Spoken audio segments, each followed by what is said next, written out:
नमस्कार। एक बार फिर से अपने पसंदीदा पटल, अपने समृद्ध पटल हिंदी साहित्य संस्थान के परिचर्चा कार्यक्रम में आप सभी का अभिनंदन करती हूँ, वंदन करती हूँ, नमन करती हूँ। आज का परिचर्चा का विषय बहुत ही खास है। जैसा कि आप सभी जानते हैं, वंदे मातरम को 150 वर्ष हुए हैं और उसी के उपलक्ष्य में आज हम इस परिचर्चा को जानेंगे और उसके बारे में बहुत सारे उसके इतिहास से जुड़े और वर्तमान की महत्वता उसके बारे में जानेंगे। इस परिचर्चा में हमारे साथ हमने आमंत्रित किए हैं आदरणीय प्रोफेसर पी.के. दशोरा जी, जो कि कुलपति हैं मंगलायतन विश्वविद्यालय अलीगढ़ से। आपका बहुत बहुत अभिनंदन करती हूँ। उसके साथ ही हमारे साथ जुड़े हैं आदरणीय लेफ्टिनेंट कर्नल मनमोहन ठाकुर जी। आपका भी बहुत बहुत अभिनंदन, बहुत बहुत स्वागत इस पटल पर। उसी के साथ हमारे साथ जुड़े हैं आदरणीय प्रमोद झा जी, जो कि वरिष्ठ पत्रकार हैं और कवि हैं। आपका बहुत बहुत स्वागत है इस पटल पर। परिचर्चा शुरू करने से पहले कुछ बातें आप सभी के बारे में अपने श्रोताओं तक मैं जरूर पहुंचाना चाहती हूँ। ज्यादा समय नहीं लूंगी उसके लिए, बस थोड़ा सा चंद बातें जो हमारे श्रोताओं को जाननी है आप लोगों के बारे में उस तक पहुंचाती हूँ। तो आदरणीय प्रमोद झा जी एक वरिष्ठ पत्रकार हैं। ये 4 दशकों से पत्रकारिता लेखन में प्रवृत्त हैं। प्रमुख समाचार पत्र जैसे अमर उजाला, दैनिक जागरण, प्रभात खबर, जन संदेश, गुजरात वैभव, सभी में इनकी रचनाएं, इनके लेखन आ चुके हैं। उसके साथ साथ इन्हें कई सम्मानों से सम्मानित किया जा चुका है, जैसे कि राज्यपाल बिहार का सम्मान पत्र इन्हें प्राप्त है। इन्हें ग्लोबल अवार्ड सम्मान छत्तीसगढ़ से नवाजा गया है। इसके बाद लिस्ट बहुत लंबी है, कुछ ही का मैं नाम यहाँ पे जरूर लेना चाहूंगी। अंतर्राष्ट्रीय हिंदी सम्मेलन में सृजन सम्मान से इन्हें सम्मानित किया गया है। आदर प्रमोद झा जी, आपका बहुत बहुत एक बार फिर से स्वागत करते हैं इस परिचर्चा के लिए। उसके बाद हमारे साथ जुड़े हैं आदरणीय मनमोहन सिंह ठाकुर जी। उनके बारे में क्या ही कहना, जब एक फौज से जुड़ता है जब हमारे साथ इंसान, तो फौज ही उसकी पहचान है। लेकिन फिर भी कुछ बातें मैं उनके बारे में बताना चाहूंगी। वो बिहार में वैशाली जिले के महनार अनुमंडल अंतर्गत बगनोचा गांव के निवासी हैं और भारतीय सेना में कार्यरत हैं। इन्होंने बहुत कई मिशन पे गए हैं और हमारे इस पटल पर कई बार जुड़े हैं। अभी हाल ही में जब युद्ध के जो अभी समाज, जो हमारे देश में जो समय थोड़ा सा बदला था, उसमें भी इनका उन्होंने कुछ काम किया था। उसके बारे में हम ज्यादा जानकारी इन्हीं से लेंगे। इसके साथ ये समाज सेवा भी करते हैं। इनका एक एनजीओ है जहाँ पे बच्चे रहते हैं, बच्चे काम करते हैं। समाज में भी और देश के प्रति इनके कार्यों को सलाम है और आपका फिर से एक बार अभिनंदन करती हूँ, वंदन करती हूँ इस पटल पर।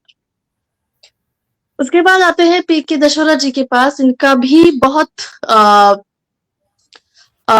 समाज में इन्होंने बहुत कार्य किए हैं, बहुत लेखन कार्य किए हैं।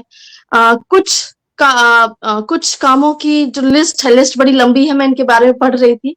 कुछ बताती हूँ अपने दर्शकों को कि कृषि, गृह विज्ञान, डेयरी कृषि 300 से 450 शोधार्थियों के सलाहकार रहे हैं ये।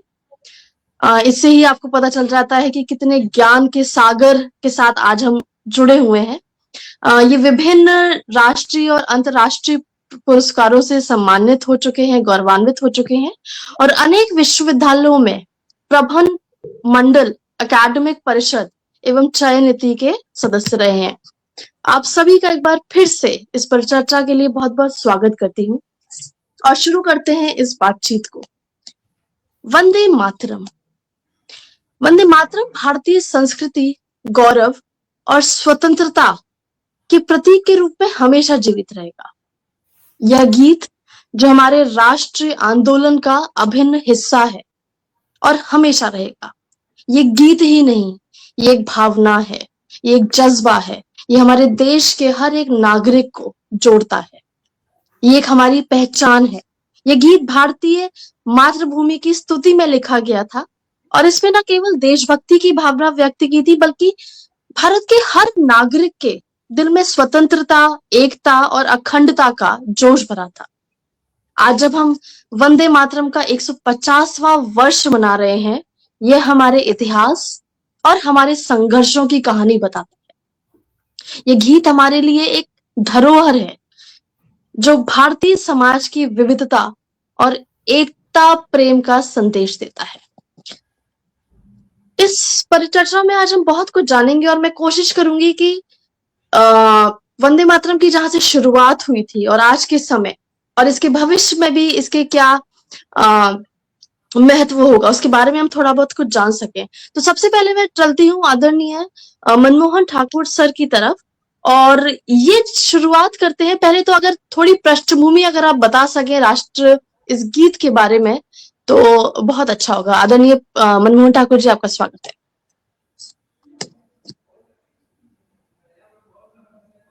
आपकी आवाज नहीं आ रही सर, आप म्यूट है, अनम्यूट जी जी। जय हिंद और नमस्कार आप सभी को। सबसे पहले 150वीं वर्षगांठ पर वंदे मातरम के आप सभी को मैं हार्दिक शुभकामनाएं और बधाई देता हूं।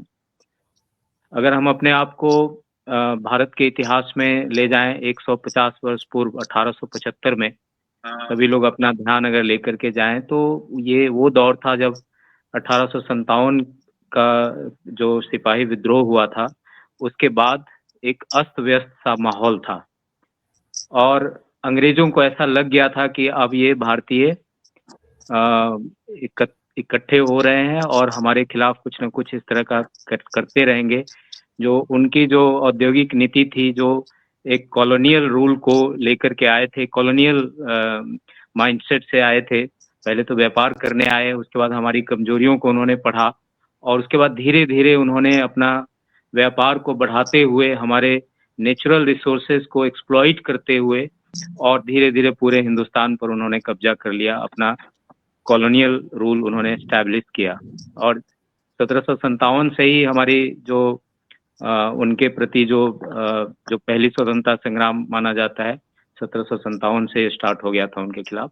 लेकिन 1857 के विद्रोह में ये क्लियर हो गया कि अब भारतीय मानने वाले नहीं हैं, तो उन्होंने एक डिवाइड एंड रूल पॉलिसी अपनाना शुरू किया। और ये वो टाइम था जब बंगाल, क्योंकि बंगाल से ही उन्होंने स्टार्ट किया था, ईस्ट इंडिया कंपनी की स्थापना उन्होंने वहां से स्टार्ट की थी।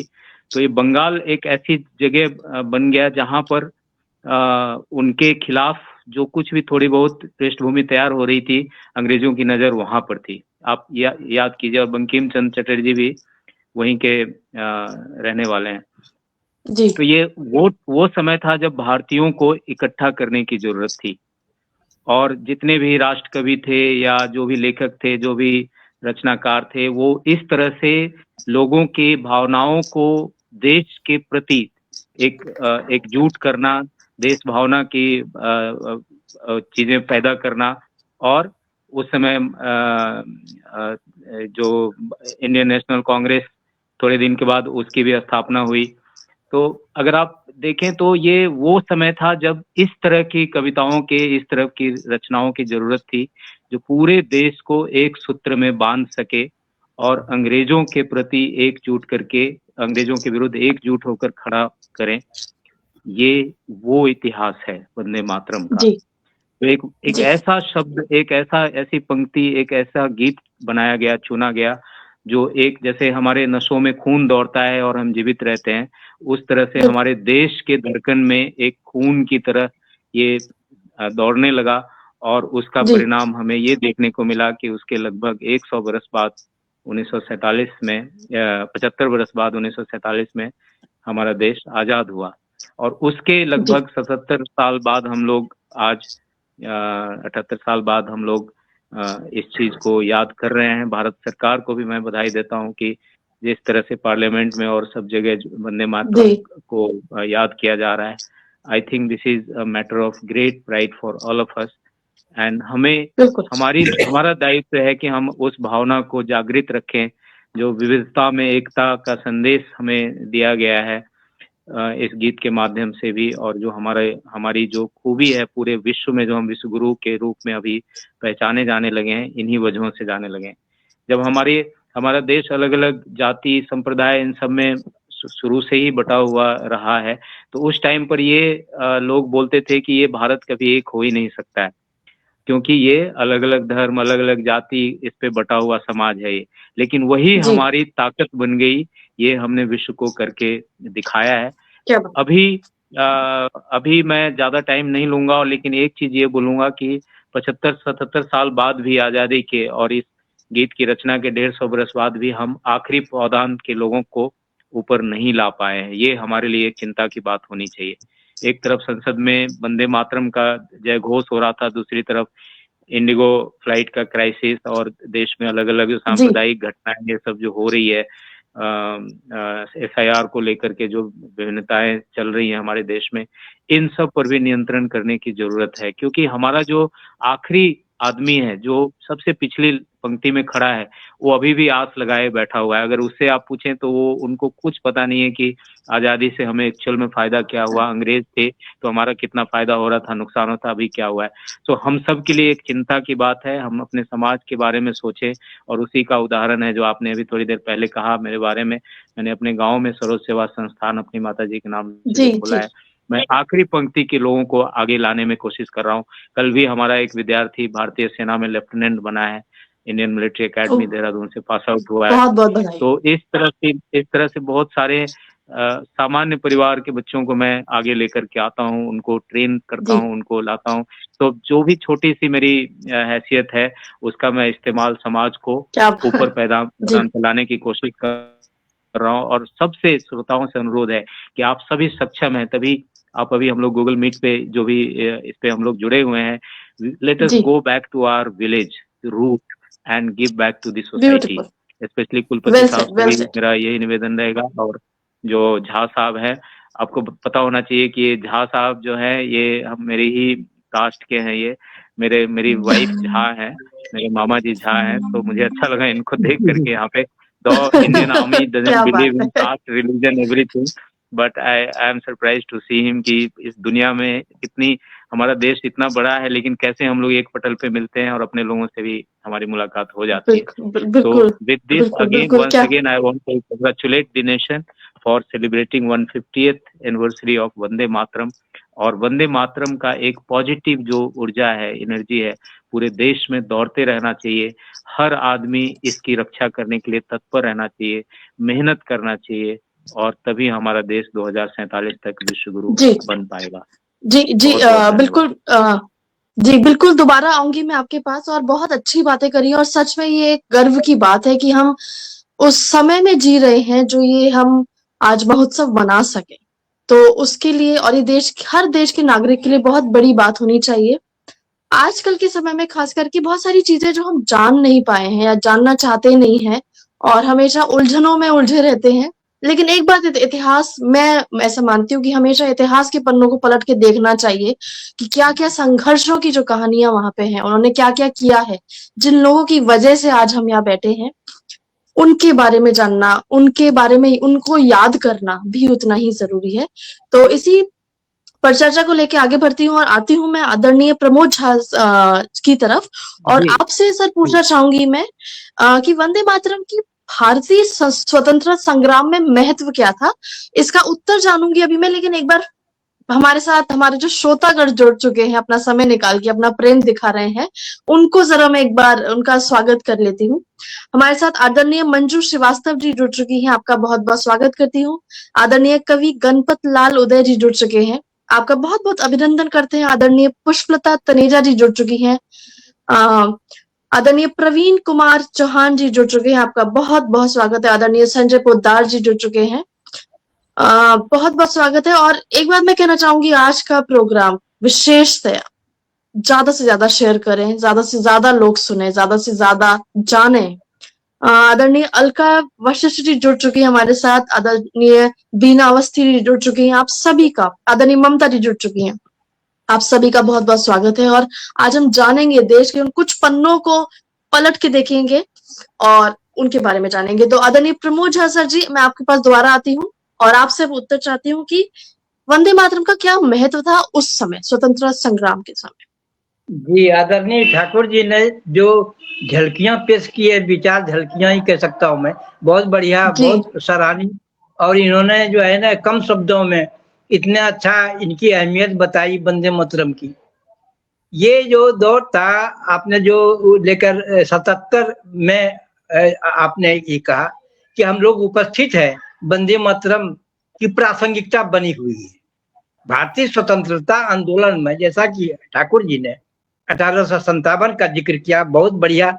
और जो संघर्ष वाले दौर में मैंने देखा कि दूरदर्शन का, मैं तथ्यात्मक बात करता हूँ, दूरदर्शन का एक जो है मैंने वीडियो देखा था बहुत पुराना, यात्रा पार्टी का। मैं यात्रा पार्टी का विशेष उल्लेख इसलिए कर रहा हूँ कि हमारी जो चेतना है, सामाजिक चेतना, वो किस रूप में आगे बढ़ती रही, प्रवाहित होती रही। तो यात्रा पार्टी पश्चिम बंगाल की देन है।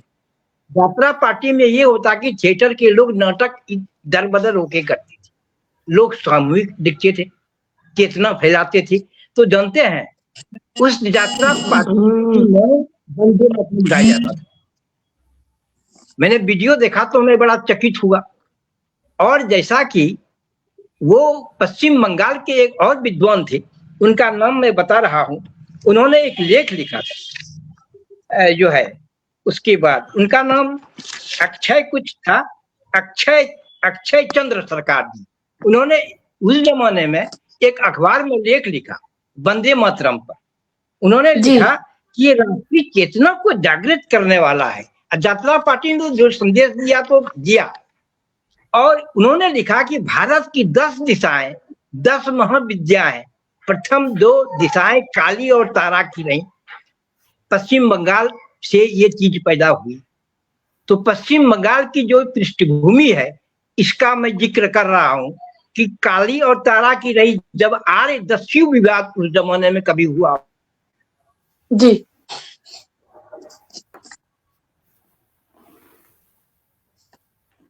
शायद कुछ नेटवर्क प्रॉब्लम हो गया है। प्रमोद झा जी हमें बहुत कुछ बता रहे थे। कोई बात नहीं, दोबारा हम उन्हें ज्वाइन कर लेंगे। तो चलती हूँ मैं आदरणीय पी के दशोरा जी की तरफ।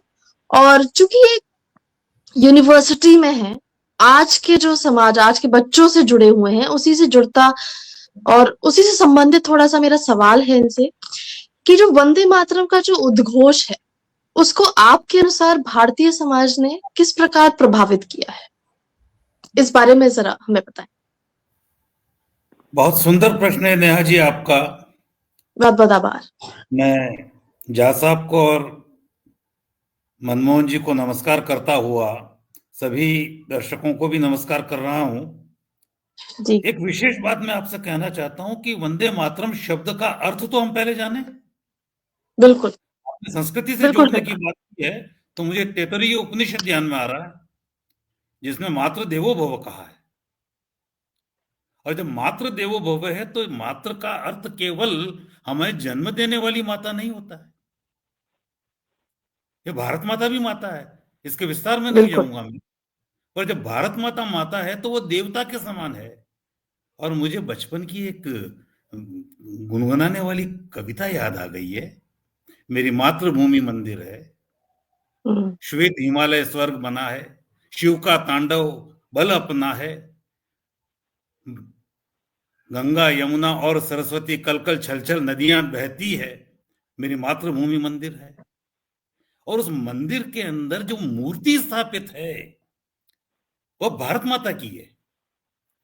और भारत माता की मूर्ति इस देश के अंदर, जैसा कि अभी हमारे मनमोहन जी ने बताया, 1857 की क्रांति, उसके पहले क्रांतिकारियों के मन के अंदर स्वतंत्रता की ज्योति जलाना, और उसके बाद हिंदुस्तान की आजादी तक और आज तक हम जब भारत माता की बात करते हैं तो वंदे मातरम हमारा एक उद्घोष बनता है, भारत माता को वंदना करना। इस देश की पूजा करना, इस देश की जिससे हमें सब कुछ मिलता है।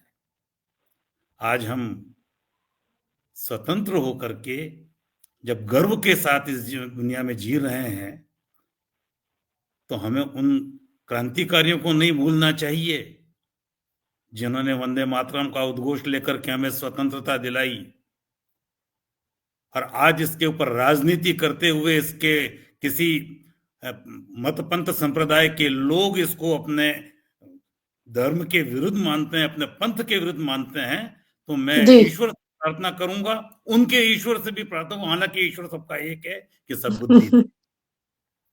सद्बुद्धि इसलिए दे कि जहां के हम हवा पानी में, जहां के तन्न पानी में जो हमें पोषित करता है, उस देश को यदि हम सेकेंडरी माने, हमारे संविधान को सेकेंडरी माने और उसके बाद किसी और को प्राइमरी मान लें, उसको ऊपर माने, तो हमारी एक बहुत बड़ी भूल है। मैं आपको कुछ फैक्ट्स देना चाहूंगा। जी 1800 और 75 के अंदर वंदे मातरम को माना गया कि इसकी रचना हुई, जबकि इसकी रचना होना 1870 से शुरू हो गई थी। बंकिम चंद्र जी ने इसका प्रारंभ इसको 1870 से शुरू किया। 1875 में तो जब ये चर्चा चली कि कब वंदे मातरम की रचना हुई, तो सबने एक मत से 1875 मान लिया, तो हम भी इसे स्वीकार करते हैं। इसमें कोई विवाद नहीं होना चाहिए, कभी भी हुई हो। वंदे मातरम हमारा उद्घोष है, हमारा संकल्प है, हमारी अस्मिता को बतलाने वाला वंदे मातरम है। उस वंदे मातरम को हम किस प्रकार से आगे बढ़े। वंदे मातरम मात्र केवल, जैसा कि अभी कहा जाता है कि ये बंगाल के लिए रचा गया था, क्योंकि जब मूल रूप से रचा गया था इसमें 7 करोड़ जन्म के लिए बताया गया, जो 7 करोड़ उस वक्त बंगाल की जनसंख्या थी। पर 7 करोड़ से जब इसको सन 1951 के अंदर बिना किसी विरोध के संसद के अंदर इसको स्वीकार किया गया, इसमें कुछ तो हम कोटि कोटि शब्द कर दिया है इसको, एक शब्द बदला था इसके अंदर, और बाकी इसके जो 4 और 2 6 स्टेंजाज हैं, वो सारे के सारे भारत की वंदना है, भारत की अस्मिता की पहचान है। और उस भारत की अस्मिता की पहचान के अंदर जब हमारे इस देश के एक ऐसे व्यक्ति ने, जिसने धर्म आधारित राजनीति करके पाकिस्तान को अलग करवाया, देश का बंटवारा करवाया, वो जिन्ना साहब, उन्होंने इसकी नींव डाली। और उनके साथ कुछ और भी ऐसे मजहबी लोग थे जिनके बोए हुए विष बीज आज भी लोगों के मस्तिष्क के अंदर खुराफात पैदा करते हैं। ऐसा नहीं है, हम अशफाक उल्लाह खां को भूल जाएंगे क्या, जिन्होंने वंदे मातरम कहते हुए इस देश की आजादी के लिए अपने प्राणों का उत्सर्ग किया? क्या हम चंद्रशेखर आजाद को भूल जाएं, जिसके बदन पर हंटर पड़ते गए और वंदे मातरम बोलते गए? हम भूल जाएंगे कि जब बंग भंग आंदोलन हुआ था, उस बंग भंग आंदोलन के अंदर जब पूरा का पूरा जन समुदाय खड़ा हुआ था और देश के अंदर, जैसे कहें कि स्वदेशी का आंदोलन के रूप में उसको परिवर्तित हुआ था, उस वक्त सभी मत पंथ संप्रदाय के लोगों ने बंग भंग आंदोलन के अंदर भाग लेकर के अंग्रेज सरकार को घुटनों चुकाया था। ये आज की राजनीतिक लाभ लेने के लिए लोग बाग फिरका परस्ती की जो बात करते हैं, उनके लिए ये होता है शर्म की बात है। हर एक को अपना ईश्वर का, अपने आराध्य की उपासना करने का अधिकार है, करते हैं, हमारा संविधान ये अनुमति देता है। पर जब हमारे संविधान ने इसको राष्ट्रीय गीत के लिए एक मान्यता दी है, तो इस पर कोई प्रश्न चिन्ह नहीं उठना चाहिए। और निश्चित रूप से अभी इसके 150 वर्ष पूरा होने के ऊपर हम जो इसका एक खुशी मना रहे हैं, यह खुशी ही नहीं है, मैं तो ये कहूंगा कि ये जन जन के प्रबोधन का विषय है। खुशी तो हम हर अवसर पर मनाते हैं, कोई भी देश के लिए अच्छा हो उसके लिए मनाते हैं, पर ये जन जन के प्रबोधन का अवसर इसलिए कि हम उस समय, जैसा कि अभी मनमोहन जी ने बताया कि देश प्रगति की ओर बढ़ रहा है, वहां पर ऐसे सारे तत्व जो कि देश के अंदर विघटन पैदा करने की बात करें, भगवान उनको सद्बुद्धि दे। इसलिए हम वंदे मातरम को एक बड़े उत्सव के रूप में मनाना चाहते हैं। विद्यालयों महाविद्यालयों के अंदर तो वंदे मातरम के प्रति सभी का एक स्नेह भी है, श्रद्धा भी है और भक्ति भी है।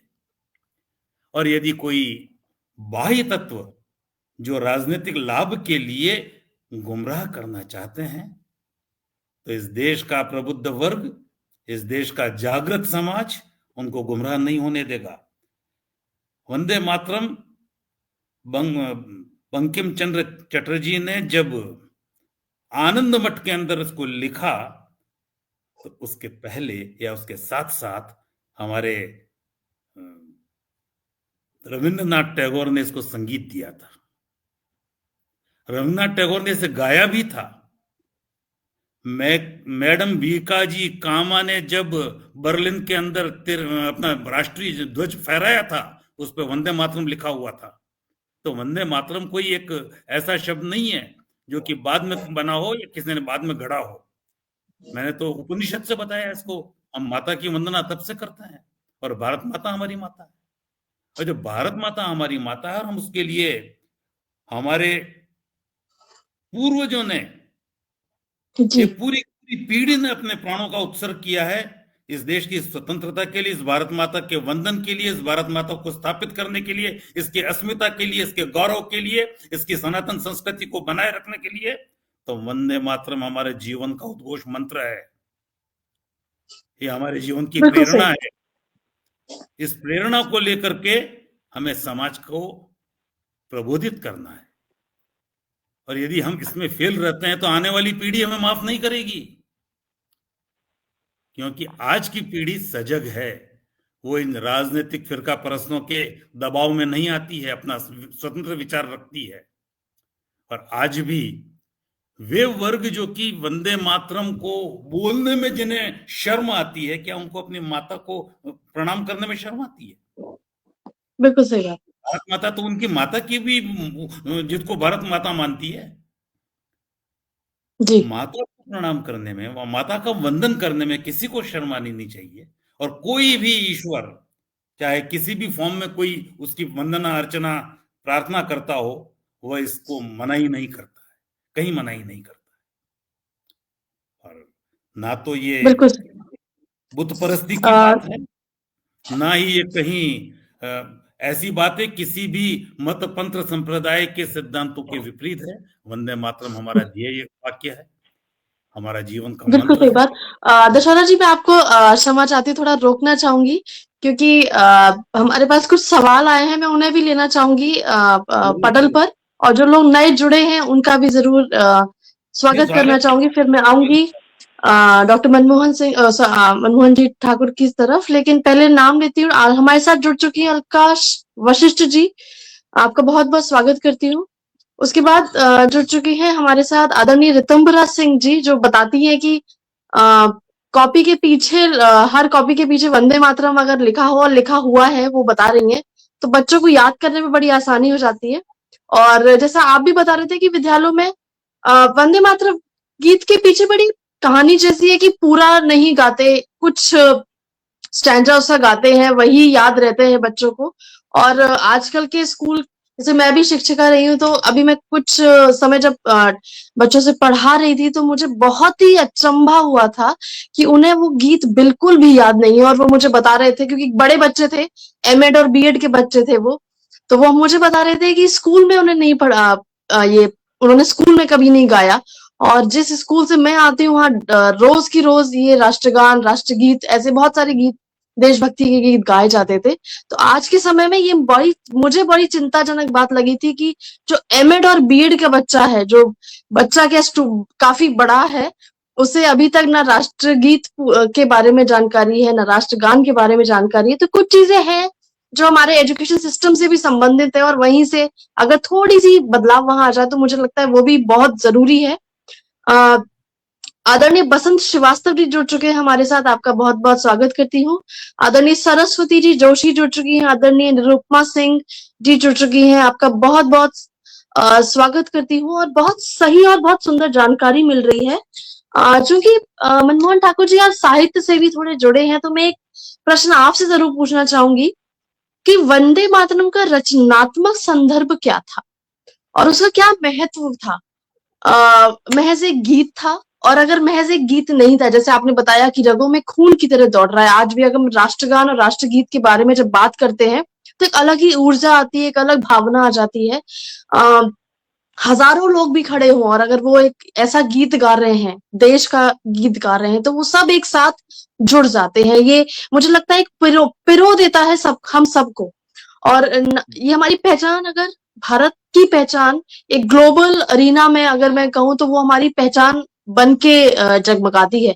तो उसका रचनात्मक संदर्भ क्या है, इसके बारे में आप क्या कहना चाहते इसको मैं बहुत ही सरल तरीके से और हैं? जी, साधारण एग्जाम्पल दे के मैं आपको बताना चाहता हूँ बिल्कुल कि बिल्कुल। जब हमारे हमारे संस्कृति में बहुत सारे ऐसे पूजा पाठ ये सब होते हैं और महिलाएं व्रत करती हैं, तो आपने देखा होगा कि वो ग्रुप में गाना गाती हैं।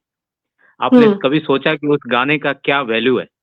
उस गाने का हम्म ये वैल्यू है, ग्रुप में जब वो गाती हैं तो वे भूखे प्यासे, उनको पानी की जरूरत नहीं है, खाने की जरूरत नहीं है, और पूरा दिन वो अपना उपवास कर सकती हैं और अपना काम करते करते उस पर्व त्योहार को इतना महत्वपूर्ण बना देती हैं कि बाकी हम लोग जो जेंट्स लोग होते हैं जनरली खूब खाते पीते भी रहते हैं, एंजॉय करते हैं, लेकिन वो भूखी प्यासी महिलाएं उन गानों के जो बल पे ये करते हैं। अब मैं आता हूँ उसके बिल्कुल थोड़ा पीछे। अगर आप देखें तो हमारा देश, भारतीय इतिहास लिखने की हमारे पास तो कोई परंपरा ही नहीं थी। हमारा जो एजुकेशन सिस्टम था, अगर आप देखें मुगलों के टाइम या उससे पहले भी आप तुर्कियों का शासन काल में देखें, तो जो भी इतिहासकार होते थे वो राजाओं के दरबार में, वो उनका काम था सिर्फ राजा के बारे में लिखना, यानी राजा साहब का पूरा वर्णन करना, उनका गुणगान करना, उनके खिलाफ लिखने की किसी में हिम्मत नहीं थी। ये लगभग 19वीं शताब्दी के बाद 20वीं शताब्दी में जाकर के थोड़ा बहुत, जब ये इंडस्ट्रियल रिवॉल्यूशन हुआ और उसके बाद जब जी। हमारे कुछ इतिहासकारों ने ये लिखना शुरू किया कि नहीं भाई, ये तो हमारा शोषण हो रहा है अंग्रेजों के द्वारा, और उन्होंने जब अपने लिखने के उसमें सरकारी तंत्रों पे क्वेश्चन उठाना शुरू हुआ, ये उसी का जी एक एग्जाम्पल है कि गीत के बल पे, दम पे, या जो भी लोक उसमें भाषा में सरकार की कमजोरियों को बाहर निकालना और देशभक्ति की भावना को आगे लाना, हर आदमी के मन में एक गीत के जरिए पहुंचना, उनके अंदर एक ऐसा ऊर्जा का संचार करना, मुझे लगता है कि ये उसी का ये उद्भव था। जो ये बंकिम चंद्र चटर्जी एक देशभक्त थे ही, उनके देशभक्ति में कोई शक नहीं है, जैसा कि कुलपति साहब ने बताया उनके बारे में। तो मुझे लगता है कि ये उसी का ये उद्भव था जो पूरे देश को एकजुट करने में ये गीत काफी सफल हुआ। और मुझे लगता है कि इस तरह की रचनाएं अलग अलग कवि, जैसे आप लोग भी बहुत सारे कवि साहित्यकार से मैं जब जुड़ा हुआ हूँ, तो एक से एक कहानियां रचना आप लिखते हैं, लेकिन कोई एकाध होता है जो सभी के दिल को छू जाता है। मुझे लगता है कि इस बिल्कुल तरह की सही। रचनाएं बहुत लोगों ने की होगी, बहुत लोग अपने अपने तरीके से देशभक्ति की भावना जगा रहे थे, उसकी जरूरत थी एक्चुअली, क्योंकि अंग्रेज बहुत ज्यादा आतताई हो गए थे, वो हमारा इतना शोषण कर रहे थे कि उनसे छुटकारा पाना हमारे देश के लिए बहुत बड़ी आवश्यकता बन गई थी। मैं आपको अपना पर्सनल अनुभव बताता हूँ। जब मैं बंगाल में पोस्टेड था तो रविंद्रनाथ जी टैगोर के आश्रम में कम से कम 10 बार गया हूँ मैं। स्वामी विवेकानंद का जो कोलकाता में है वो आश्रम, वहां पर मैं गया हूँ। फिर बहुत सारी जगह पे जाकर के जो म्यूजियम है वहां पर भी जाके इन सब चीजों को मैंने देखा पढ़ा, तो मुझे लगा कि बंगाल चूंकि एक ऐसी जगह जगह था वो जहां से अंग्रेजों ने अपना आधिपत्य स्थापित किया, वहां से पूरा देश को कंट्रोल करने की कोशिश किया। फिर वही वो एक जगह था जहां जहां पर लोग सबसे ज्यादा शोषित भी हुए होंगे, उनमें से ये कवि रचनाकार ये सब उपस्थित हुए, वो बाहर निकले और अपनी रचनाओं को उन्होंने आवाज दी, उन्होंने जन जन तक पहुंचाया, और अल्टीमेटली भारत सरकार या उस टाइम की जो भी सरकार थी, उन्होंने इसको एक महत्व दिया और आज हमारे खून में वो चीज दौड़ रहा है। वंदे मातरम, मेरा तो, मैं आर्मी में हूँ, सेना अधिकारी हूँ, हमारा तो वो एक मंत्र है, मूल मंत्र है। हम सुबह शाम बिल्कुल। भगवान का नाम नहीं लेकर के यही यही नाम लेते हैं, क्योंकि हम चाहते हैं कि हमारा देश सुरक्षित रहे। और अभी जैसे ऑपरेशन सिंदूर का आपने नाम लिया, तो मैंने एक अच्छे ऑपरेशन में भाग लिया है यहाँ पे। जी एक शहर को ड्रोन अटैक से बचाने में मैं सफल हुआ था अपनी प्लानिंग से, जिसकी चर्चा आज भी होती है और आगे भी हम ऐसा करते रहेंगे। हम देश के लिए अपना सब कुछ न्योछावर करने के लिए हमेशा तैयार रहते हैं। और एक और इसी पटल पे खुशखबरी देता हूँ कि बोलते हैं ना महिला सशक्तिकरण, मैंने अपने घर से शुरुआत की है। मेरी बेटी जी, भारतीय सेना में एज ए कैप्टन ज्वाइन कर रही है अगले महीने। क्या बात है, बहुत तो बहुत बधाई, बहुत ये हाँ, तो ये हमने अपने बच्चों में भी भरा है। और सरोज सेवा संस्थान अपनी माताजी के नाम पर गरीब बच्चों की मदद के लिए जो मैंने खोला है, वहां से भी कम से कम 4-5 अधिकारी बन चुके हैं। अगले 2 महीने के बाद एक और विद्यार्थी हमारा जाएगा ट्रेनिंग में। सो ये जो संदेश है वंदे मातरम का, जो गीत है, किसी ने भी, मैं उनको भगवान मानता हूँ। उसने इतने बड़े देश को एक सूत्र में बांधने के लिए एक ऐसा जो माला बना दिया या ऐसा कंगन बना दिया कि वो कभी टूटना हम्म। नहीं चाहिए। और हम सब की जिम्मेवारी, जैसे सर ने बोला अभी, कुलपति साहब ने, बहुत ही रेस्पेक्टेबल व्यक्ति हैं, इतने हजारों लाखों बच्चों को पढ़ा रहे हैं वो। उन्होंने जी बहुत अच्छी बात कही कि इसको जो लोग भटकाने की कोशिश कर रहे हैं ना, बहुत अन्याय कर रहे हैं। मुझे उनके ऊपर बहुत गुस्सा आ रहा है ऐसे लोगों पर कि इस चीज को भी बिल्कुल। लोग राजनीति में घसीट रहे हैं। सर आपने बहुत अच्छा कहा है और मैं आपसे पूरा सहमत हूँ इस विचार को लेकर के। और भारत, आपके जो साहित्य संस्थान है, हमेशा मुझे बुलाती रहती है और मुझे भी अच्छा जी लगता है जी। आप लोगों से और बात करने ये में। तो मेरा सौभाग्य थैंक बहुत है, बहुत बड़ा सौभाग्य मानती हूँ कि आपसे मुझे बार बार रूबरू होने का मौका मिलता है। बहुत बार बात करी है, कई बार तो एकदम लाइव बात करी है, वो तो मैं अपनी जिंदगी भर वो दिन कभी नहीं भूलूंगी। और सच में जैसे आपने बोला वंदे मातरम मूल मंत्र है, किसी फौजी से बात करने और किसी, क्योंकि हम यहाँ बैठे हैं, हम बात कर रहे हैं, शायद कल को भूल जाएंगे या परसों भूल जाएंगे, लेकिन जो वो एक फौजी है जो देश के लिए पूरी जान देकर मर मिटने की तैयारी में हमेशा लगा रहता है, उसका तो जीवन ही वही है।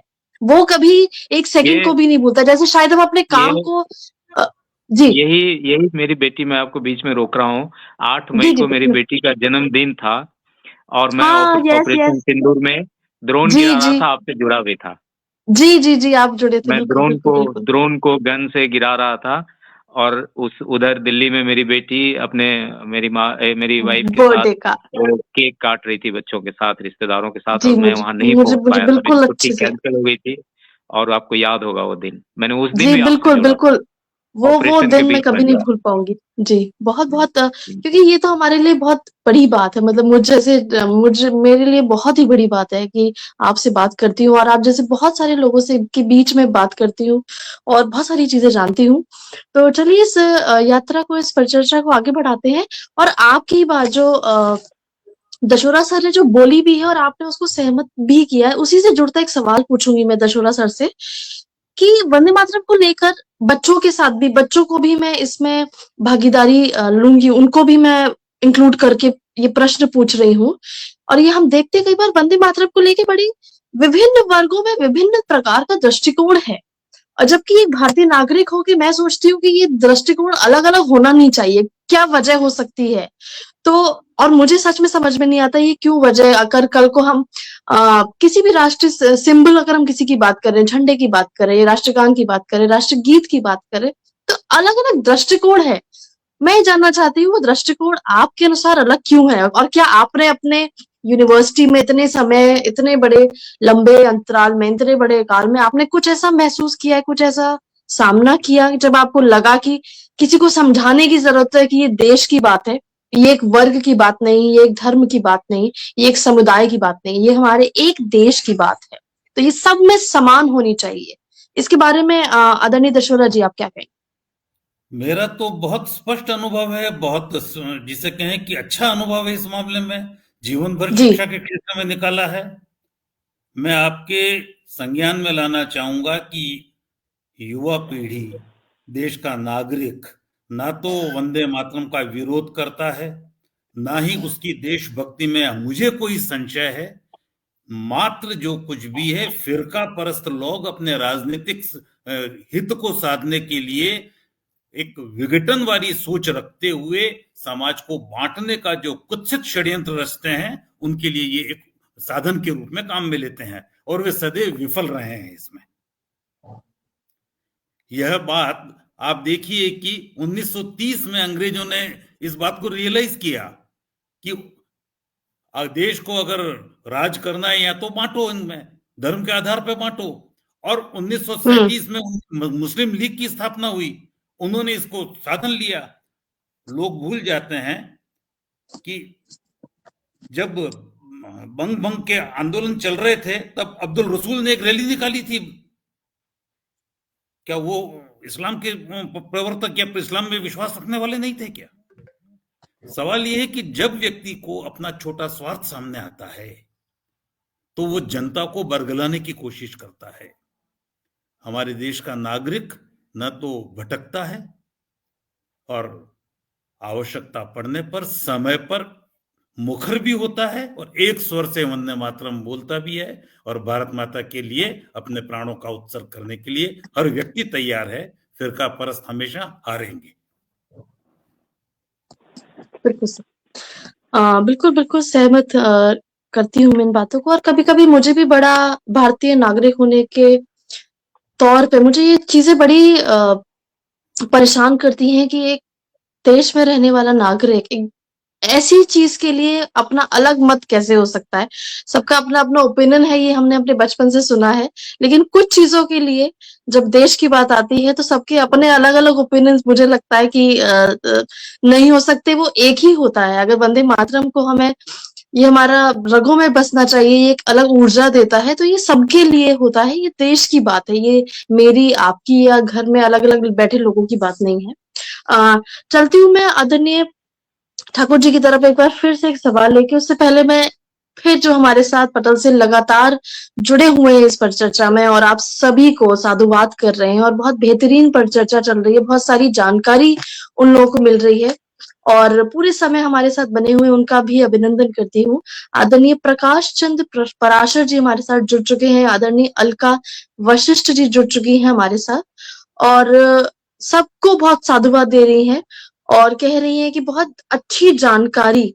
और रितंबरा जी ने बहुत बहुत बधाई दी है आपको, मनमोहन जी आपकी बेटी की जो आपने खबर दी है उसके लिए आप सभी आपको बहुत बहुत बधाई देती हूँ। ना कि रितंबरा जी, हम सबकी तरफ से उसको बहुत बहुत बधाई। हमारे देश के लिए जो समर्पित हैं उन्हें सलाम है। Thank you. तो आगे चलते हैं। एक बात पूछना चाहती हूँ, जैसे अभी हम विभिन्न वर्गों की बात कर रहे थे और आदरणीय दशोरा सर ने बोला है हमेशा कि पॉलिटिकल राजनीतिक एक मंशा रही है इसके पीछे, उसके से जुड़ा मेरा एक सवाल है। मैं सिर्फ राजनीतिक स्थिति की बात कर रही हूँ। जैसे अभी कुछ पटल पे कुछ लोगों के कुछ कमेंट्स थे कि कुछ पतन हुआ है हमारे देश में, भौतिकता बढ़ी है लेकिन कुछ चीजों में पतन हुआ है, उसकी मैं बात नहीं कर रही। मैं सिर्फ अभी पूछना चाह रही हूँ कि आपके अनुसार राजनीतिक स्थिति जो तब की थी और अब की है उसमें क्या बदलाव आया है? क्या उसमें आप मानते हैं कि पतन हुआ है या अच्छा बदलाव आया है? उसके बारे में आप बताइए। जी, आपने एक ऐसा सवाल किया कि मुझे खुलकर बोलना ही पड़ेगा। और इसलिए मैंने आपसे पूछा है। कुलपति साहब ने बहुत ही अच्छे ढंग से एक उदाहरण उन्होंने दिया कि जो राष्ट्रीय स्वतंत्रता के आंदोलन में जो थे मुस्लिम होते हुए भी वो बहुत बढ़ चढ़ के भाग ले रहे थे। उनके धर्म पे हमें कोई क्वेश्चन उठाने का हक नहीं है, क्योंकि एक और नाम मैं लेना चाहता हूँ, अब्दुल हमीद। मोदी जी प्रधानमंत्री बने तो आपको मैं एक और अंदर की जानकारी देना चाहता हूँ इस पटल पे। 14 में वो प्रधानमंत्री बने, उस टाइम मैं दिल्ली में ही पोस्टेड था और 15 में 1965 की, और मेरे इसी विश्लेषण में जवाब मिल जाएगा आपको, आप ढूंढिएगा इसको। तो 2015 में 1965 की लड़ाई की 50वीं सालगिरह आ रही थी और 2014 के दिसंबर में कहीं से इंटेलिजेंस खबर आया कि 1965 की लड़ाई को पाकिस्तान अपनी जीत दिखाना चाहता है। तो अब तो हम लोग भी मोदी जी की राजनीति को अच्छे से समझते हैं कि वो किस तरह से मीडिया का इस्तेमाल करते हैं, किस तरह से वो अपनी बातों को मास कम्युनिकेशन करते हैं। बहुत अच्छी क्वालिटी है उनमें, there is no doubt about it. And I was his big fan. I was his big fan during that time, क्योंकि मुझे लगभग 6 महीना उनके साथ वहां पर काम करने का मौका मिला। तो हमें ये आदेश दिया गया कि भाई 1965 की लड़ाई तो हमारी जीत थी, तो इंडिया गेट पे कुछ ऐसा कीजिए जिससे देश को पता चले कि भाई 1965 की लड़ाई में हम जीते थे, एक्चुअल में हम जीते भी थे, लेकिन पाकिस्तान उसको छीनने की कोशिश कर रहा है, कहीं ऐसा ना हो कि वो प्लान कर ले और हम पीछे रह जाएं। तो अप्रैल 2015 में हमारी पहली मीटिंग हुई साउथ ब्लॉक में, और फिर हम लोगों ने प्रगति मैदान में एक हॉल मिला हमें, वहाँ पे हम लोग हर हफ्ते मीटिंग करते थे, और हमने 1965 की लड़ाई की 50वीं सालगिरह जब मनाई थी, तो उसमें सबसे ज्यादा मेन हीरो कौन था? अब्दुल हमीद। और अब्दुल हमीद की धर्मपत्नी उस समय 94 साल की थी, वो उनको होस्ट करने का मुझे अवसर मिला। आपको मैं बताऊं, उनको मेरे घर भी नहीं, और इंडिया गेट पे और राष्ट्रपति भवन में मैं प्रधानमंत्री जी से भी उनसे मिला है, राष्ट्रपति भवन में उनको मैंने कुछ फ्लैग एंड शॉल वगैरह भेंट करवाया राष्ट्रपति महोदय से। और ये मैं इसलिए कहना चाहता हूं कि हमारे राष्ट्र के जो हीरो हैं उसमें मुस्लिम भी उतनी ही संख्या में है जितने हिंदू में। ये राजनेता लोग हमें लड़ा करके और अपनी रोटी सेक रहे हैं। ये तो बिहार के इलेक्शन में साफ साफ दिख गया, बिल्कुल दिख गया। मुझे कहने में कोई संकोच नहीं है कि 10,000 का वो सरेआम रिश्वत बांटा गया और पूरा हमारा तंत्र, सुप्रीम कोर्ट सब चुपचाप बैठ करके देखता रहा। इससे ज्यादा शर्मनाक स्थिति आज भारतीय राजनीति की नहीं हो सकती है। एक जज साहब करोड़ों का नोट लेकर के उनके ऊपर महाभियोग किसी ने सोचा नहीं, और एक किसी ने मंदिर में जाने की इजाजत दे दी तो उस पर महाभियोग रहा है। इससे भी ज्यादा क्या शर्मनाक स्थिति हो सकती है? क्या कुर्सियों के लिए हम क्या इतने नीचे गिर जाएंगे कि हम किसी हद तक जनता को लड़ा देंगे? तभी मैंने अपने फर्स्ट स्पीच में अभी कहा था कि अभी भी करोड़ों लोग ऐसे हैं जो आखिरी लाइन में खड़े हैं, उनके ऊपर कोई देख ही नहीं रहा है।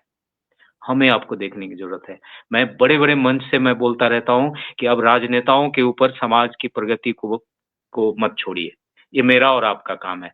आप भी निकालिए कुछ पैसे, मैं भी मैं ऑलरेडी निकाल रखा हूँ। जाइए अपने गांव में, जाइए अपने समाज में, उनके लिए कुछ कीजिए। हम आप बदल सकते हैं। इन राजनेताओं को छोड़ दीजिए, क्योंकि इनको बहुत पैसे खर्च करने की जरूरत होती है चुनाव जीतने के लिए। मैडम, ये पैसा लाएंगे कहाँ से? फिर आगे उनको 5 साल भ्रष्टाचार करने ही पड़ेंगे, क्योंकि हमने ऐसा बना दिया है। अब अरविंद केजरीवाल की राजनीति देख लीजिए, वो भी हमने देख लिया।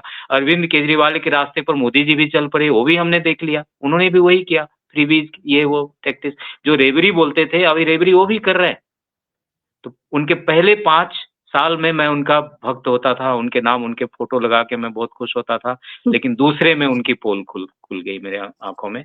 तो आज की राजनीति जो है एक भ्रष्ट राजनीति है, मुझे कहने में कोई संकोच नहीं है। इनके पास कोई आंसर नहीं है हमारे प्रश्न के जवाब का, तो इधर उधर का रास्ता ये ढूंढते हैं। वंदे मातरम को ऐसा एक मखौल बना दिया, कोई जरूरत नहीं मखौल बनाने की। आपने वंदे मातरम राष्ट्रगीत गाया, इसको डिबेट का विषय मत बनाइए, not at all. You just pass the message to all the school, colleges, universities that you go and celebrate Vande Mataram, every child to sing this song. That is all. This kind of government I want, not the discussion and people should do left and right and talk and criticize this lovely creation which was done 150 years ago. This is my view. तो आपने मुझे भड़का दिया और मैंने बोल भी दिया। Thank you. नहीं, मैंने भड़काया नहीं है। और देखिए, सबका अपना अपना एक मत है। जो मेरा सवाल था वो यही था कि क्या फर्क आया। दशरथ जी, आप कुछ कहना चाहते हैं? मैं ये कह रहा हूँ कि आदरणीय मनमोहन जी के संज्ञान में एक बात लाना चाहूंगा कि हर व्यक्ति का अपना विचार होता है और एक दृष्टिकोण होता है, किंतु माननीय प्रधानमंत्री जी ने संसद के माध्यम से इस बार यह एक आदेश निकलवाया है, संकेत दिया है कि वंदे मातरम पूरे का गान किया जाए। यह प्रस्ताव उन्होंने पास करवाया है, तो आपकी भावना को उन्होंने समझा है। चलिए, कोशिश हर किसी की रहेगी कि सबकी भावनाओं को समझा जाए, सबके मतों को जाना जाए, और किसी की भावना कैसी हो, बात सिर्फ देश की है, वो सबसे ऊपर है। हमें सिर्फ अपने देश के बारे में सोचना चाहिए, क्या बेहतर हम कर सकते हैं एक फौजी के रूप में, एक कुलपति के रूप में, एक विद्यार्थी के रूप में। हर इंसान, हर नागरिक अपना कर्तव्य की बात करे, अपने बारे में सोचे कि मैं क्या कर सकता हूँ अपने देश के लिए। वही मेरे ख्याल से सबसे बड़ा सही तरीका है देशभक्ति दिखाने का। आदरणीय दशोरा जी के पास आते हैं और एक सवाल मैं जरूर पूछना चाहूंगी कि आपको क्या लगता है कि जो 150वीं वर्षगांठ हो रही है, जो अभी ठाकुर साहब ने बोला भी कि इसके बारे में बात हुई है, इसके बारे में बातचीत हो रही है, अगली पीढ़ी तक इसका महत्व कैसे पहुंचाया जाए और क्या हमें कुछ करना पड़ेगा, या ये ज्यों का तो जिस तरह चल रहा है आज के समाज में समय चल रहा है, तो आपके अनुसार क्या करना चाहिए कि हमारी अगली पीढ़ी वंदे मातरम का एक महत्व समझे, जो आज हम चर्चा कर रहे हैं जिसके बारे में? निर्विवाद रूप से हमें अपने आने वाली पीढ़ी को अच्छे संस्कार देने पड़ेंगे, राष्ट्रभक्ति का पाठ पढ़ाना पड़ेगा, भारत माता के लिए हम, भारत देश के लिए हम अपना जीवन लगाएं और हमारे यहाँ के नागरिकों का जीवन स्तर अच्छा हो, सुधरे, वे अच्छा जीवन जिए, संस्कारित जीवन जिए, मूल्यात्मक जीवन जिए। इसके लिए हमारी सरकार ने राष्ट्रीय शिक्षा नीति घोषित की है, एनईपी 2020। एनईपी 2020 यानी राष्ट्रीय शिक्षा नीति 2020। जी, इसको ढंग से पढ़ें, इसको ढंग से इम्प्लीमेंट कराएं। इसके अंदर हमारी जिसे कहें कि भारतीय ज्ञान परंपरा को जिस तरह से स्थापित करने का प्रयत्न किया गया है, मैं एक लाइन में कहना चाहूंगा इसको, भारत में शिक्षा थी, हमारे मनमोहन जी भी पढ़े, मैं भी पढ़ा हूं, भारत में शिक्षा थी, पर अब शिक्षा में भारत जी, है। एनईपी की माध्यम से जब शिक्षा में भारत आएगा, भारतीय मूल्य आएंगे, जीवन मूल्य आएंगे, तो निश्चित रूप से हमारे आने वाली पीढ़ी भी उस शिक्षा के माध्यम से आगे बढ़ेगी। और जो अभी अभिभावकों की भूमिका निभा रहे हैं, उनका डबल दायित्व है, वे स्वयं भी सुधरे और आने वाली संतानों को भी सुधारें। अगर वे नहीं सुधरे और वे इधर उधर भटकते रहे तो उनकी संतानों का क्या होगा, ईश्वर जाने। देश तो आगे बढ़ेगा, देश का जनमानस देश को आगे ले जाने के लिए कटिबद्ध है, और जो हाशिए पे आएंगे वो हाशिए पे आएंगे। फिर देश एक रहेगा, देश जिसे कहेंगे संगठित रहेगा, सुदृढ़ रहेगा, संस्कार युक्त रहेगा, संपन्न रहेगा, आगे बढ़ेगा।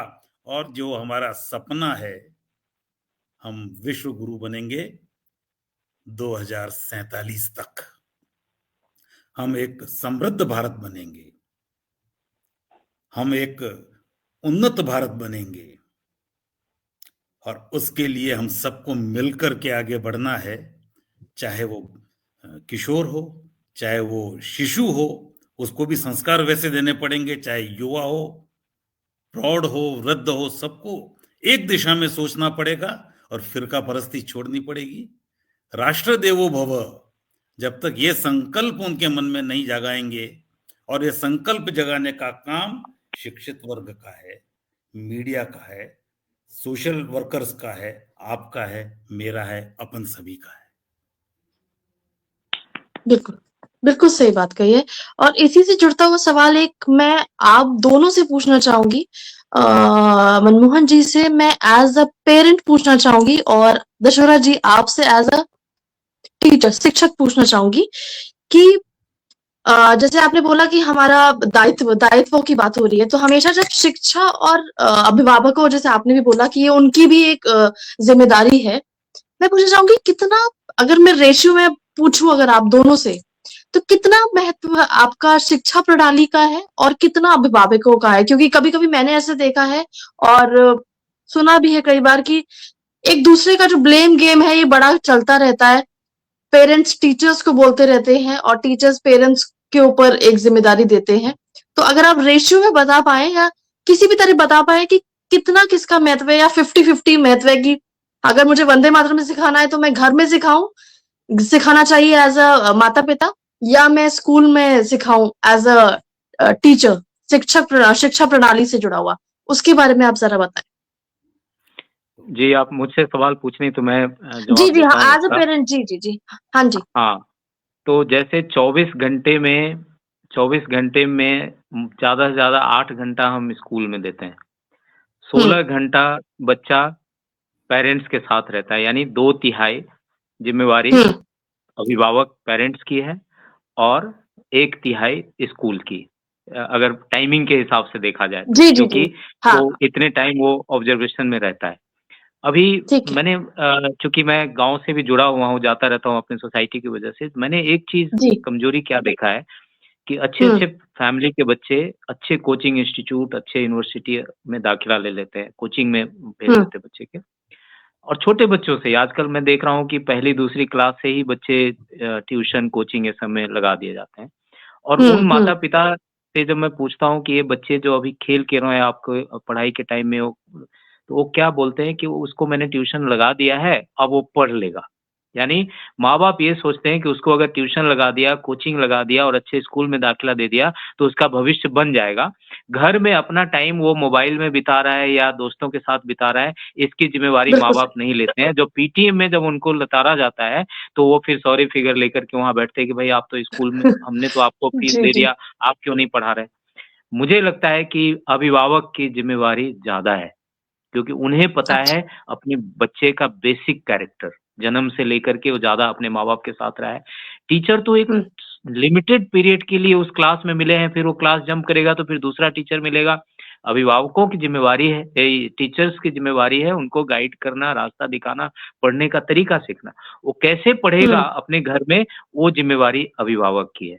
और एक समय तक ऐसा अनुशासन घर में होना चाहिए कि बच्चा कितना टाइम किताब में लगाए, कितना टाइम वो सोशल मीडिया में जाए, क्योंकि अभी कल ही ऑस्ट्रेलिया ने एक रूल बना दिया कि भाई 16 साल से कम के जी, बच्चे जी। सोशल बैन मीडिया हो देखेंगे जाएगा, नहीं। हाँ। भारत को भी कुछ इसी तरह से हुँ, करना पड़ेगा। मैं आपको एक हुँ, चीज़ बताना चाहता हूँ इस प्लेटफ़ॉर्म पे कि हुँ, सोशल मीडिया में बहुत सारे ऐसे हमारी उँगलियाँ चलती है, जो हमारे किसी काम का नहीं है। बरेली में बिल्कुल। एक बस दुर्घटनाग्रस्त हो गई। मैं हुँ, यहाँ कश्मीर में रह के क्या करूँ उसके लिए? Why am I reading that news? ओ फलाना उसके साथ चला गया, कोर्ट ने ये डिसीजन दे दिया, वहाँ 5 लोग मारे गए। Why are we reading such news? Why are we making our children to watch such videos? उसने आज उसके खिलाफ ये विद्रोह कर दिया। सो हमें इसका दायरा, क्योंकि ये अनलिमिटेड है, सोशल मीडिया इज़ हाँ जी, अनलिमिटेड। बिल्कुल। ये ऐसी-ऐसी, यानी हमारे दिमाग को उसने एक वो डस्टबिन बना दिया है और उसमें हम भरते जा रहे हैं, भरते जा रहे हैं, भरते जा रहे हैं, और कुलपति साहब ने जो सिलेबस दिया है उसके लिए तो जगह नहीं बचा उनके माइंड में। तो मुझे लगता है कि सबसे ज़्यादा अगर ज़िम्मेवारी है, तो अभिभावक की है, क्योंकि वो अपने बच्चे के हर ट्रेट से अवगत है वो, कि वो कहाँ जाता है, क्या करता है, किससे मिलता है, ये मेरा विचार है। Thank you. जी, बस बिल्कुल। वही मतलब। आदरणीय दशहरा जी, आपके पास भी वही सवाल के साथ आती हूँ मैं। आपके क्या विचार हैं? सवाल बड़ा स्पष्ट है, और जिसे कहें कि अ, मूर्त रूप में मनमोहन जी ने उत्तर दिया है, मैं थोड़ा उसको और रिफाइन करूं, थोड़ा उसको और फाइन करूं जी, कि जी। अभिभावकों की जिम्मेदारियों में भी, जब आपने उसको क्वांटिफाई करने की बात की, तो माताओं की जिम्मेदारी ज्यादा है। यदि माताएं अपने बच्चों को, शिशुओं को ठीक तरह से संस्कार देना प्रारंभ करेगी, तो शिशु जब किशोर बनेगा तो संस्कार उसके बीज के रूप में उसके अंदर रहेंगे, और किशोर युवा बनेगा तो वह फल देंगे, और युवा जब प्रौढ़ बनेगा तो वे एक मजबूत तले के साथ खड़े रहेंगे। तो माताएं अपनी जिम्मेदारी स्वीकार करें। उसमें जितनी भी माताएं यहाँ सुन रही, उनको मैं थोड़ा सा कहना चाहूंगा कि वे जिम्मेदारी स्वीकार करते और निभाते वक्त अपने शिशुओं की, अपने बालकों की, अपने बच्चों की भाषा, भूषा, भोजन, भजन, भवन और भविष्य और भारत, इन सब भ की जानकारी उनको दे अच्छी तरह से। हम अपने घर के अंदर संस्कार युक्त भाषा तक उनको नहीं सिखा सकते। हुँ, भोजन कैसे करना चाहिए, अतिथि देवो भव, हमको कभी नहीं सिखाया हमने। हम क्या अपेक्षा करेंगे संस्कारों की उनसे? माताएं अपना कर्तव्य जाने। मैं बड़ा तीखा लग रहा है, अब जिसको सुन रहे हैं उनको, मेरे ख्याल से मनमोहन जी मेरी बात को स्वीकार करेंगे। मैं उन्हीं की बात को आगे प्रसारित कर रहा हूँ। और जब तक ये नहीं होगा, तो अंत हुँ, में नहीं, भारत को अंत में बोला है मैंने, वो हमारा लक्ष्य है। बात प्रारंभ होगी भाषा से, और भाषा जब सीखेंगे तो वंदे मातरम स्वतः आएगा उसके अंदर। वंदे मातरम करेंगे तो वंदे वंदे मातरम कैसे किया जाना है वो भी आएगा उसको। और वंदे मातरम केवल अपनी माँ के लिए नहीं, भारत माँ के लिए भी और हर नारी के लिए होगा। हमारे समाज के अंदर जो समस्याएं हैं वो वंदे मातरम जीवन में नहीं उतरा, इसलिए है। भारत को भी माता माने, पर नारी को भी माता माने, माता को तो माने ही। ये संस्कार कौन देगा? माता को देना है। चलिए, बिल्कुल सही बात करी आपने, बट इसमें मैं जरूर एक अपना बोलना चाहूंगी कि आपने माताओं ठाकुर जी ने अभिभावकों की बात करी, ये उनकी जिम्मेदारी है, बिल्कुल मैं मानती हूँ। और आज के समय में मुझे लग रहा है ये माता पिता की बात नहीं है, ये दोनों की बात है। और एज एक बच्चा जो है वो घर में दोनों को देखता है, और शायद दोनों की जिम्मेदारी बराबर की होती है और होनी चाहिए। दादा दादी की भी है, चाचा चाची की भी है, भाई की भी है। ये आजकल चल नहीं रहा ना, आज न्यूक्लियर फैमिलीज होती जा रही है, तो चाचा चाची दादा दादी तो रहते हैं। हमें हमारे परिवार व्यवस्था पर भी ध्यान देना पड़ेगा, परिवार प्रबोधन भी करना पड़ेगा। वो एक अलग परिचर्चा का विषय हो जाएगा, हम उस पर कभी और जी जी जी बिल्कुल। घर का माहौल और घर में हम जो शिक्षा दे सकते हैं हमें देनी चाहिए। संस्कारों की बात हम बिल्कुल दृढ़ रूप से मानते हैं कि घर पहला शिक्षक तो घर ही होता है। हम घर में जो देखते हैं, घर में बहुत सीखते हैं, उसके बाद हम स्कूल जाता है बच्चा 4 या 5 साल के बाद, फिर वहां से सीखता है। दोनों अपनी जिम्मेदारियां जाने पहचाने, और जो भी देश के लिए अच्छा हो वो अपना कर्तव्य मानकर उसे करे। आज की परिचर्चा में बहुत कुछ जाना, बहुत सुंदर जानकारी, बहुत सारी जानकारी भी मिली। और मैं तो यही चाहती हूँ कि 150 वर्ष आगे और चलता रहे, हर बार चलता रहे, हम ऐसे महोत्सव हमेशा मनाते रहें, क्योंकि आजादी की जो हवा में जो हम सांस ले रहे हैं उसकी खुशी हम जानते हैं, बट उसको समझ नहीं सकते कि कितने संघर्षों के बाद ये हमें मिला है। इसे हमें संजोना चाहिए, इसका आदर करना चाहिए और इसे पहचानना चाहिए। तो इस परिचर्चा को हम यहीं पे विराम लगाते हैं।